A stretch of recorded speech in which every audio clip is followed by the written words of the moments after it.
Hello दोस्तों, स्वागत है आपका आपके अपने छोटे से यूट्यूब चैनल यू स्टडी के ऊपर एक बार फिर से। और मेरा नाम है राजेश स्वामी और आज हम फिर से एक बड़ी वीडियो के ऊपर मिल रहे हैं। ठीक है, इस वीडियो के अंदर मैं आपसे कुछ ऐसे टिप्स शेयर करने जा रहा हूँ जिससे आप बोर्ड एग्जाम के अंदर जो है अच्छे खासे नंबर प्राप्त कर सकते हैं। अबव 90 तो आपके लगभग आ ही जाएंगे अगर आप इन्हें थोड़ा बहुत भी फॉलो कर लेते हैं इन टिप्स को तो। ठीक है, जो 12th बोर्ड और 10th बोर्ड दोनों जो एग्ज़ाम होते हैं उनके अंदर कुछ ऐसे टिप्स कॉमन होती हैं जिनसे जो है अच्छे खासे परसेंटेज लाए जा सकते हैं। ठीक है, मेरा नाम जो है राजेश स्वामी है और मैंने 10th क्लास के अंदर जो है 97.67 जो है परसेंटेज प्राप्त किए थे और 12th के अंदर मैंने 97.80 परसेंटेज प्राप्त किए थे। तो ये जो परसेंटेज हैं इन कुछ टिप्स को फॉलो करके ही मैंने प्राप्त किए हैं और ऐसे टिप्स जो हैं मैं आपसे शेयर करने जा रहा हूँ। ठीक है, और बहुत ही अच्छे टिप्स हैं, ऐसे कोई हार्ड वाले जो टिप्स हैं वो नहीं है कि इन्हें हम अप्लाई नहीं कर सकते। बहुत ही अच्छे खासे टिप्स हैं, आसानी से आप जो है इन्हें अपनी लाइफ के अंदर जो है सेट कर सकते हैं। ठीक है, ऑल ओवर लाइफ अगर आप पढ़ाई करते हैं तो आपको बहुत ये काम में आएंगे टिप्स। ठीक है, तो स्टार्ट करते हैं।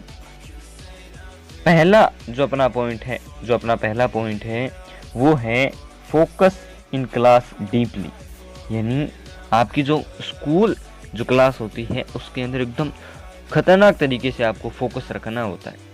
जो आपका टीचर आपको पढ़ा रहा होता है वो और जो कॉन्सेप्ट वो समझा रहा होता है वो और जो बोर्ड होता है, इन तीनों के बीच आपको जो है बहुत ही डीप फोकस होना चाहिए आपका।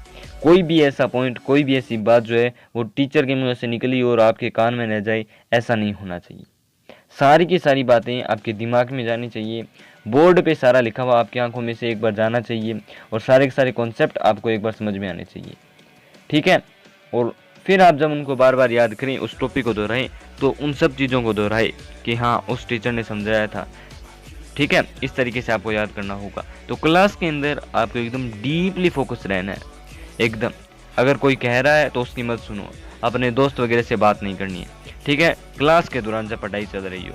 ठीक है, तो जब आप डीपली फोकस रहेंगे तो आपको अच्छी से चीज़ें समझ में आएंगी, दोस्तों से आपको बात करनी नहीं है। और एक बात और जो की पॉइंट है इस चीज़ के अंदर वो ये है कि आपको क्लास के दौरान जो है बहुत सारे डाउट्स, क्वेश्चंस ये पूछने हैं, बेकार के नहीं, जो काम की चीज़ें हैं वो जो एग्ज़ाम के अंदर आ सकते हैं उनको एक बार फिर से पूछ ले। क्योंकि एग्ज़ाम के अंदर क्या होता है, कई बार क्या होता है दिमाग ऐसे ही टाइम के अंदर चला जाता है कि आपको कुछ याद नहीं आता है। उस समय आप याद कर सकते हैं कि मैंने उस समय उन गुरुजी से, उस टीचर से मैंने पूछा था, ये प्रश्न पूछा था, वही प्रश्न है सेम। तो इससे आपको वो प्रश्न क्या गया, याद आ गया। तो इस तरीके से ऐसे क्वेश्चंस और डाउट जो हैं वो बार बार पूछे जो आपको एग्जाम के आने में संभावना लगती है, जो पिछले कई बार आ चुके हैं। ठीक है, और बोर्ड और टीचर पर आपको क्या रखना है, फोकस रखना है। ठीक है, तो इस जो पहला पॉइंट है फोकस इन क्लास डीपली, इसके अंदर 4 पॉइंट है। इन चारों पॉइंट को आपको अच्छे से फॉलो करना है। जो तीसरा जो पॉइंट है वो आपको बहुत अच्छे हेल्प करेगा कई प्रश्नों को समझने में। ठीक है, ठीक, ये पहला पॉइंट है। दूसरा पॉइंट है revise the topic at home in regular intervals. इसका कहने का मतलब है कि जब टीचर ने स्कूल में पढ़ा दिया, जो टीचर ने स्कूल में आपको पढ़ाया है जिस दिन, उस दिन घर पर आकर के आप उसे एक बार रिवाइज कर ले। घर पर आकर उसे एक बार रिवाइज कर ले। जिस तरीके से टीचर ने आपको बोर्ड पर समझाया है उसी तरीके से आप एक बार रफ कॉपी में करके देखें कि आपको सेम वैसा वैसा आता है या नहीं आता है। नहीं आए तो टीचर को दोबारा पूछिए। ठीक है, और आ गया हो तो एक बार याद कर लीजिए उसको पूरा पक्का। फिर 6-7 दिनों के बाद फिर से टाइम मिले, संडे आए, कोई और हॉलीडे आए, तो उसको वापस से रिवाइज कर लो, फिर वापस से रिवाइज कर लो। टाइम के बाद रेगुलर इंटरवल्स, यानी बहुत लंबा समय नहीं लेना, 3-4 महीने। एक टॉपिक को कम से कम आपको पहली बार 7 दिन बाद में रिवाइज कीजिए, फिर दूसरी बार 15-17 दिन के बाद रिवाइज कीजिए, फिर लगभग 30 दिन के बाद रिवाइज कीजिए। उसे बार बार रिवाइज करते रहिए। टॉपिक अगर छोड़ दोगे तो आपको वो भूल जाओगे।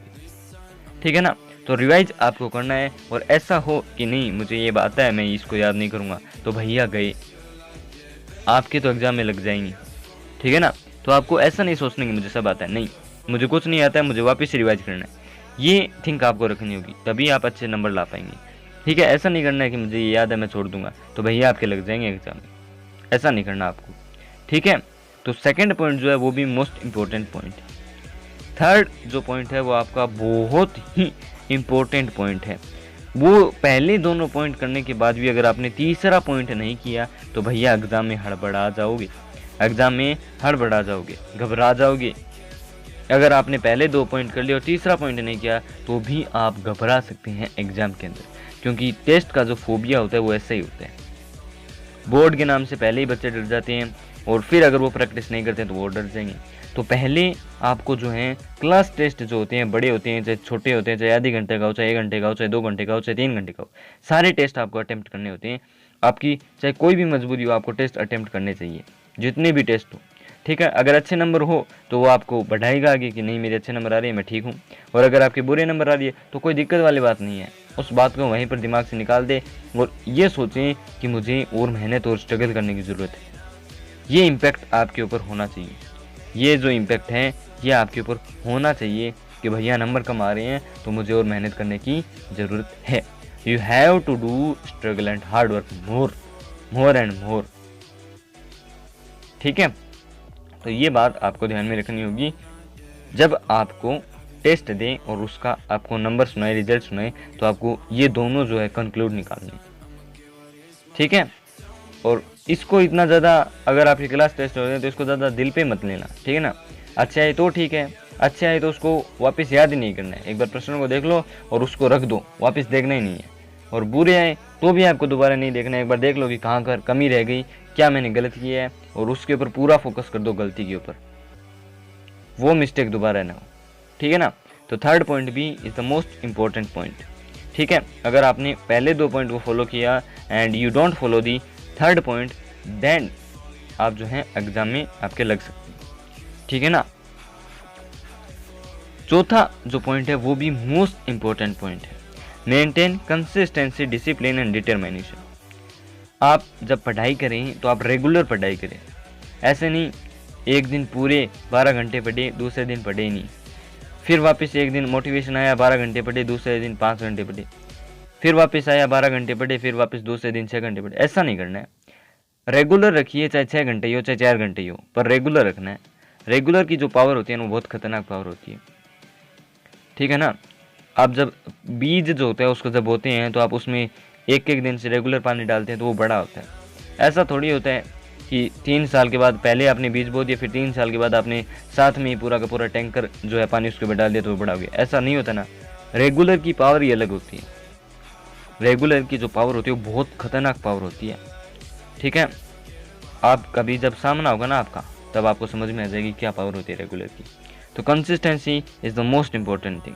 सेकंड है डिसिप्लिन, आपके पास अनुशासन होना चाहिए, पूरी प्रोसेस होनी चाहिए, पूरा टाइम टेबल होना चाहिए, ठीक है ना। अगर आप अपना टाइम टेबल नहीं बना पा रहे हैं तो कमेंट सेक्शन के अंदर जो है डबल टी लिख दें, मैं अपने आप समझाऊंगा कि हाँ भैया ज़रूरत है मनाने की वीडियो।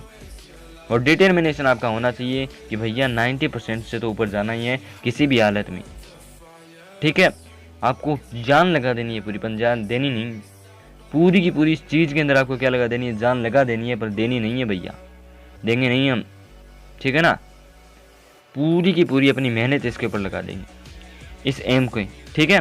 तो ये तीनों चीज़ें अभी आपको ध्यान में रखनी है।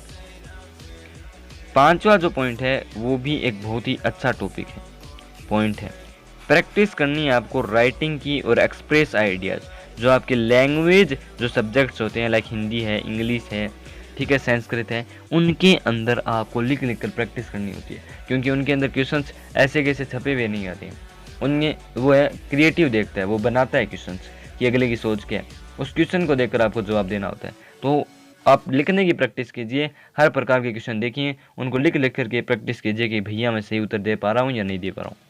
तो practice of writing and express ideas language subject is the most important thing, ठीक है। लैंग्वेज सब्जेक्ट के अंदर आपको इसकी प्रैक्टिस करनी होगी। फिजिक्स, केमिस्ट्री और मैथमेटिक्स के अंदर तो क्या होता है, जो निश्चित है वही आएगा, जो कॉन्सेप्ट्स निश्चित है वही आएंगे, ठीक है ना। मैथमेटिक्स के अंदर तो फिर भी थोड़े बहुत बाहर से आ जाते हैं, लेकिन आपको अगर फॉर्मूले वगैरह आते हैं तो आप अच्छे से उसको मेंटेन कर सकते हैं, कोई दिक्कत वाली बात नहीं है। लैंग्वेज का थोड़ा क्या होता है, डर रहता है, ठीक है। तो ये पॉइंट आपको ध्यान में रखना है, ठीक है। और जो आर्ट्स वाले जो सब्जेक्ट होते हैं, पॉलिटिक्स हो गया, जियोग्राफी हो गया, जियोग्राफिक तो जो है फैक्ट्स होता है, ठीक है, फैक्ट्स होते हैं खाली। पॉलिटिक्स हो गया, उसके अंदर आपको एकदम थिंकिंग पूरी लगानी पड़ती है, ठीक है। पॉलिटिक्स के अंदर आपको थिंकिंग पूरी लगानी पड़ती है। हिस्ट्री के अंदर केवल क्या होता है, हिस्ट्री होती है, स्टोरीज होती हैं, ठीक है, डेट्स होती है उनको याद करना होता है। तो इन सब चीज़ों पर आप ज़्यादा फोकस करें। और मैं आपसे वापस कह रहा हूँ, अगर आपने पहले 2 पॉइंट फॉलो कर लिए और फिर तीसरा और 5वां पॉइंट अगर आपने फॉलो नहीं किया तो भैया लग जाएंगे। इन दोनों को फॉलो करने के बाद आपको तीसरा, चौथा, 5वां तीनों फॉलो करने चाहिए। ठीक है, चौथा पॉइंट जो है वो भी हल्के में मत लेना। कंसिस्टेंसी बहुत खतरनाक पावर होती है मेरे दोस्त, ठीक है ना। तो इन 5 पॉइंट को आपको ध्यान में रखना है। And at last I want to say that best of luck. अपने एग्जाम में जब जाओ तो ये सोच के जाना कि भैया फाड़ के आएंगे, छोड़ेंगे नहीं। बहुत बड़ी बात कह रहा हूँ मैं, एग्जाम में जब जाओ तो कॉन्फिडेंस के साथ जाओ कि फाड़ के आएंगे। हल्के में मत जाना ऐसे क्या होगा कैसे होगा, नहीं, फाड़ के आएंगे, ठीक है ना।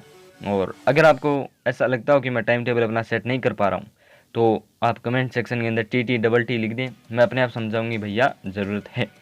और ज़्यादा बेस्ट यही रहेगा कि आप अपना खुद बनाओ टाइम टेबल, ठीक है, क्योंकि खुद की मेहनत की भी जो है वो अच्छी लगती है, ठीक है। तो देख लेना, अगर आपको चाहिए तो T लिखिए, अदरवाइज़ कोई दिक्कत नहीं है। और मैं बहुत सारी ऐसी वीडियोज़ लाऊंगा कि 12th के साथ कंपटीशन कैसे करें, तो उन सब के लिए भी आप हमारे चैनल से जुड़े रहिए। Thanks for watching.